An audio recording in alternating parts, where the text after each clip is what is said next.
You will hear an interview with a woman called Sally Gartree, who works as an organiser of the 3-day Ixford Music Festival.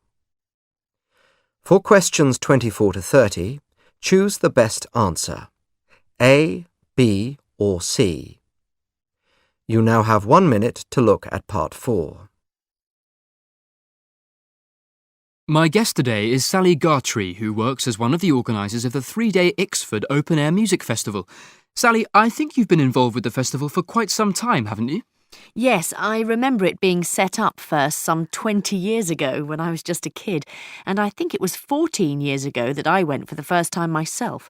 I made my parents take me, and then I went absolutely every year after that. I was asked to join the team of organisers 8 years ago, and I can't imagine ever stopping now. And I guess you've seen some changes over the years. If you look at the festival these days, in the evening, there are twinkling candles and little fires almost as far as the eye can see, spread across several fields. There's always been a lovely atmosphere once the sun goes down, but in the early days the whole thing fitted into just one field, and it wasn't a big one either, just enough for everyone's tents and the stage. That's been the biggest change, although, of course, all the performances were in the open air then too. There was no covered stage. Any regrets for the way things have changed? Not really, and the big-name bands expect high-quality facilities these days. Actually, if you ask me, the performers are perhaps reducing in importance for audiences in some ways, and that's a shame.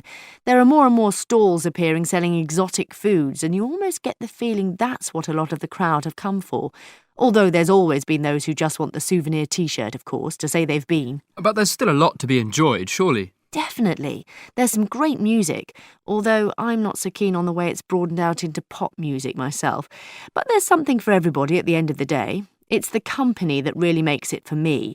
Everyone just seems so calm and ready just to have a good time. These days, though, I have to say, I tend to wander back to my tent and fall asleep not much after midnight. I can't keep going all night like some of the others, or like I used to.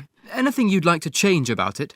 Well, we can't control the weather, and it's been rather wet some years, leading some people to suggest moving everything indoors, but that would spoil the fun for me. I do wish, though, that we could persuade more people to leave their cars at home, because congestion's a real headache. We do state really clearly on the adverts that we'd rather everyone used public transport, but they take no notice.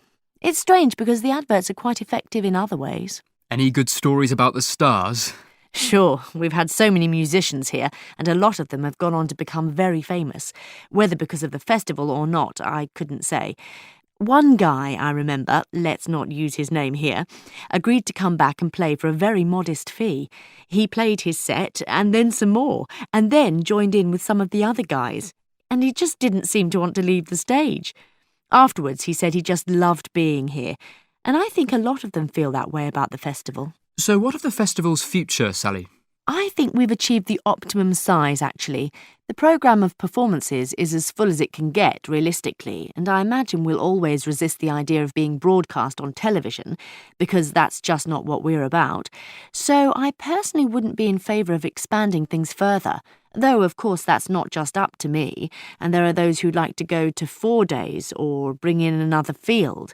I guess we should be happy that it carries on being so successful. Indeed. Thanks, Sally.